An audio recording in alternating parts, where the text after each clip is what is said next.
Là, on va commencer, tout le monde, même les personnes qui ne sont pas du Parti socialiste aujourd'hui, ont été indignés des propos, je dirais malsains, calomnieux, d'un hableur qui n'a qu'un seul son CV, que je respecte bien. Vous, les journalistes, vous avez bien des journalistes qui font très belle revue de presse, qui le font très bien, mais ce n'est pas un métier. L'État du Sénégal a laissé ce hableur durant 9 ans de tuer sur le régime, de faire de la propagande. Mais ce n'est pas lui seul. Les Sénégalais devront comprendre aujourd'hui qu'on est en face de deux, le mal et le bien. Et si je me réfère du prophète sallallahu alayhi wa sallam, un musulman est venu, nous prions sur lui, le demander, est-ce qu'un musulman peut tuer? Il a dit oui. Est-ce qu'un musulman peut voler? Il a dit oui. Quand on l'a demandé, est-ce qu'un musulman peut mentir? Il a dit 3 fois non. Donc, on ne peut pas gagner à des élections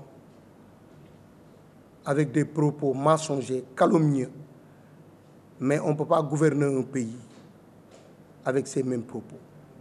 C'est une bande. La seule chose qui les intéresse, c'est le pouvoir. Et que je ne dirais pas que moi, je me réserve de citer son nom parce qu'il ne le mérite pas.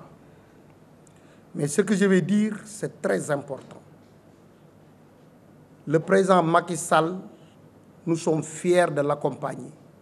Et nous allons continuer à l'accompagner.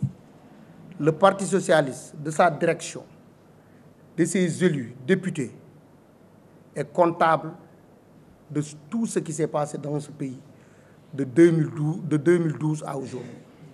Ce Parti socialiste est fier. Nous sommes les héritiers. Aujourd'hui, si on se permettait d'appeler Lamine Gueye, Cissé Dia, Léopold Sédar Senghor, Ousmane Tanor Dieng, Abdou Diouf, ils seront tellement inquiets de la situation politique qui se passe et de la crise politique et la crise de ses valeurs. On ne peut pas laisser ces gens continuer à manipuler en général cette population, plus particulièrement la jeunesse. Ce qui se passe, c'est quoi? C'est des gens qui s'élèvent durant 12 ans, la plupart, en disant qu'il y a l'émission du président de la République à la gestion de l'Assemblée nationale, tel. Aujourd'hui, l'Assemblée nationale, même pas, mais aujourd'hui, ce que vous constatez, c'est ces mêmes leaders aujourd'hui qui imposent un dictat de choisir dans leurs états-majors des députés, dans leurs états-majors des projets de loi. Et je ne vais pas, moi, mais je peux citer le président Ousmane Sonko, qui propose 18 projets de loi. Il a fait une magistrature avec les députés, Sersek, Yaya et la présidente Aïda Sow et Yassine.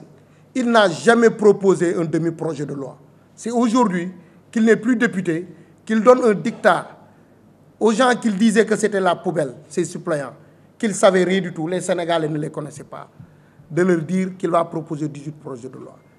Ce pays, c'est Benno Bokk Yakaar qui est majoritaire en termes de voix et en termes d'élus. Inch'Allah, le candidat du président Macky Sall sera le président de l'Assemblée nationale. Yewwi moo tas.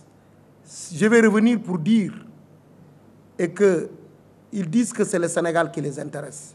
Si c'était ça, ils n'auront pas à avoir plus de 3 candidats pour diriger l'Assemblée nationale. Nous tous qui sommes là et les autres députés, nous attendons tout simplement la proposition de l'état-major dirigé par le président Macky Sall du candidat.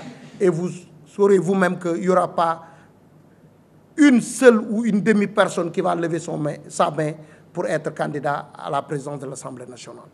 Donc tout c'est pour dire que nous sommes indignés, nous sommes blessés. Comme le président Cheikh l'a dit, le Parti socialiste se réserve de tester cette personne devant les juridictions de ce pays. Et pour montrer aux Sénégalais, nous sommes désolés aujourd'hui d'avoir ces personnes, je dirais bien, ce n'est pas une seule, ces personnes à l'Assemblée nationale ou à la tête des collectivités territoriales. Je vous remercie d'abord.